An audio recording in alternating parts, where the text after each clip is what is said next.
Imagine pesquisar na internet por um termo de 3 letrinhas. TOX.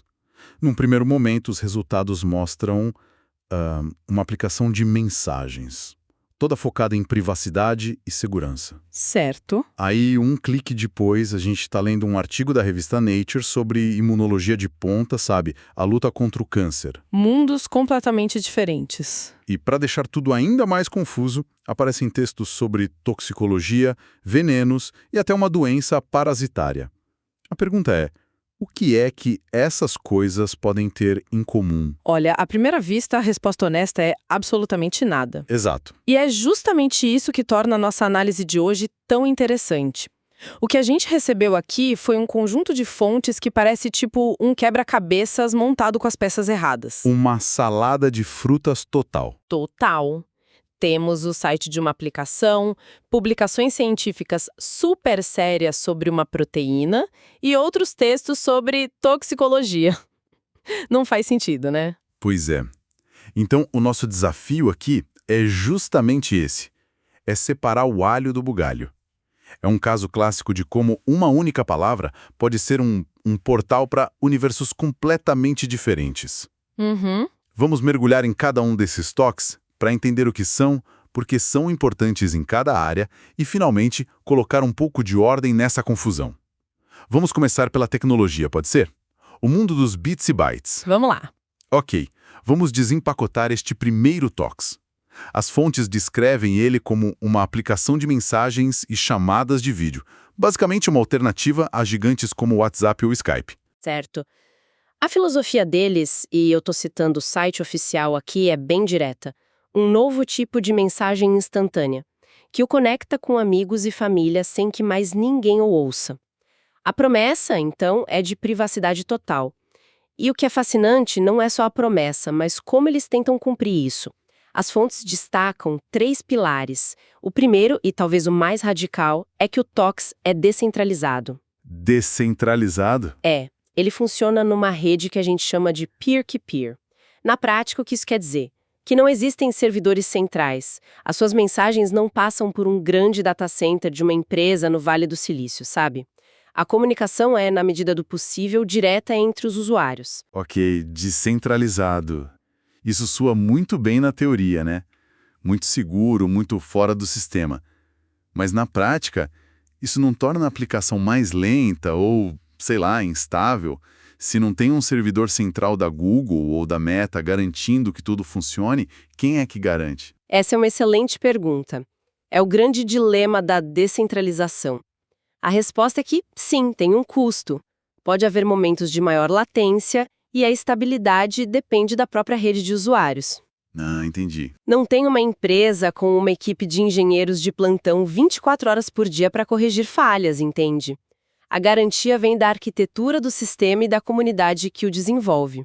É uma troca, né? A gente abre mão de um pouquinho da conveniência, daquela velocidade polida das grandes corporações, em troca de resiliência e privacidade. Ninguém pode desligar o TOX, porque ele não existe num único lugar. Entendi. É uma escolha filosófica no fundo.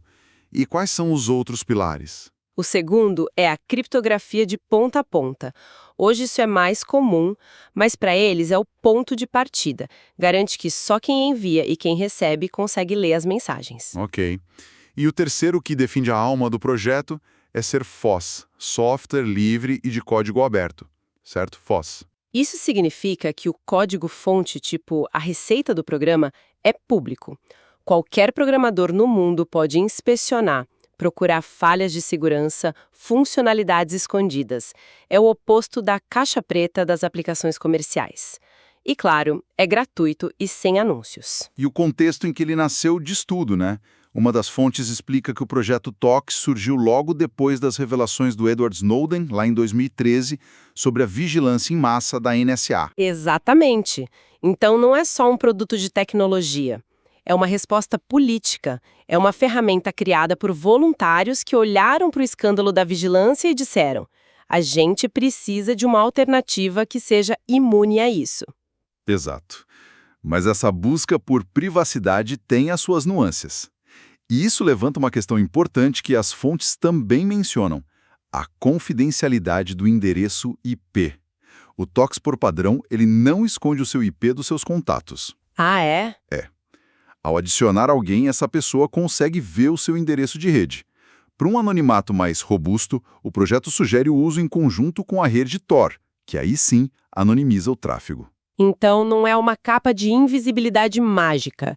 É uma ferramenta poderosa, mas que exige que o usuário saiba o que está fazendo para extrair um máximo de segurança. Fascinante. Uma ferramenta criada para nos proteger de ameaças externas como a vigilância. Uhum. Mas o mais incrível é que, enquanto os programadores pensavam em segurança digital, os biólogos estudavam um TOX completamente diferente. Um que lida com a nossa segurança interna. Não contra espiões, mas contra o câncer e infecções. É uma transição e tanto. A transição é radical, mas a ideia de regulação e controle é um fio condutor surpreendente, né?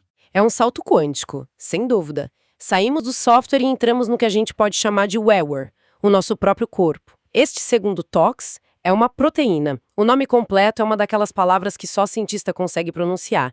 Thymocyte Selection Associated High Mobility Group Box. Nossa Senhora! Felizmente para nós, eles abreviaram para TOX. E essa proteína é um ator central num processo chamado exaustão de células T. Ok, exaustão de células T. Isso soa como algo que a gente não quer que aconteça. E o que essa proteína TOX faz exatamente? As fontes dizem que é um fator de transcrição. O que isso significa em português corrente? É tipo um interruptor? É mais do que um interruptor. Pensa num fator de transcrição como um gestor de projeto genético.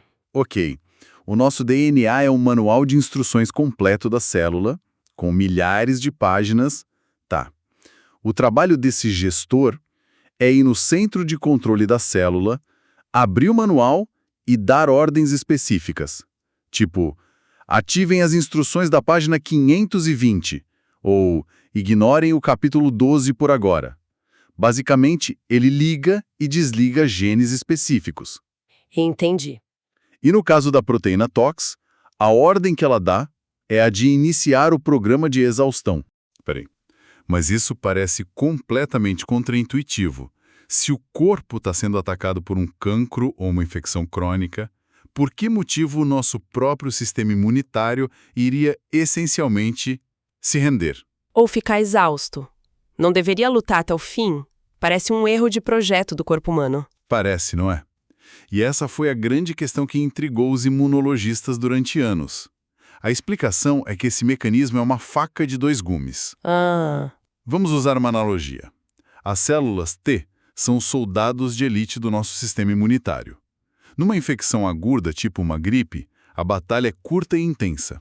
Os soldados atacam, vencem e alguns viram veteranos, as células de memória que ficam guardando o território. Certo, uma guerra relâmpago. Faz sentido. Exato, mas no cancro ou numa infecção crônica como o HIV, a guerra não acaba. É uma guerra de atrito que dura meses, anos. Se os nossos soldados células T lutassem com intensidade máxima o tempo todo, o dano colateral seria devastador. Ah, entendi. Uma resposta imunitária hiperativa e constante pode destruir os nossos próprios tecidos saudáveis, levando a doenças autoimunes graves. Então, a exaustão, programada pela proteína TOX, é um mecanismo de segurança. É o corpo dizendo aos seus soldados: ok, pessoal, recuem um pouco, baixem as armas para não destruir o país inteiro na tentativa de salvar uma cidade. Nossa. O problema é que o cancro explora cinicamente esse mecanismo de segurança para sobreviver. Então o tumor basicamente se esconde atrás desse protocolo de segurança do nosso próprio corpo. E a ligação com o prognóstico dos pacientes é direta, imagino. Muito direta. O artigo do PubMed que a gente tem foca especificamente no adenocarcinoma de pulmão. E a conclusão é sombria. Uma maior expressão da proteína TOX no ambiente do tumor está associada a um pior prognóstico. Faz sentido. Mais TOX significa mais soldados imunitários exaustos e, consequentemente, um cancro que avança com menos resistência. E é aqui que entra a imunoterapia, que é uma das maiores revoluções recentes na medicina. Os tratamentos tentam precisamente reacordar esses soldados, certo? Precisamente. E é aqui que a descoberta do papel do TOX se torna tão crucial. Medicamentos como os bloqueadores de PD-1, que são uma forma de imunoterapia, funcionam como um café bem forte para essas células exaustas. Gostei da analogia. Mas agora que sabemos que o TOX é o gestor de projetos que as colocou para dormir, a grande pergunta de $1 milhão para a oncologia é: será que a gente consegue criar um medicamento que bloqueie diretamente o TOX?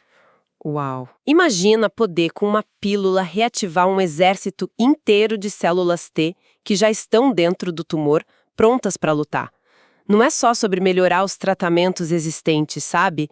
É sobre criar uma abordagem completamente nova para libertar o poder do nosso próprio corpo. Isso é incrível. E o artigo da Nature menciona um detalhe que torna tudo ainda mais complexo. Diz que o TOX não se limita a cansar as células.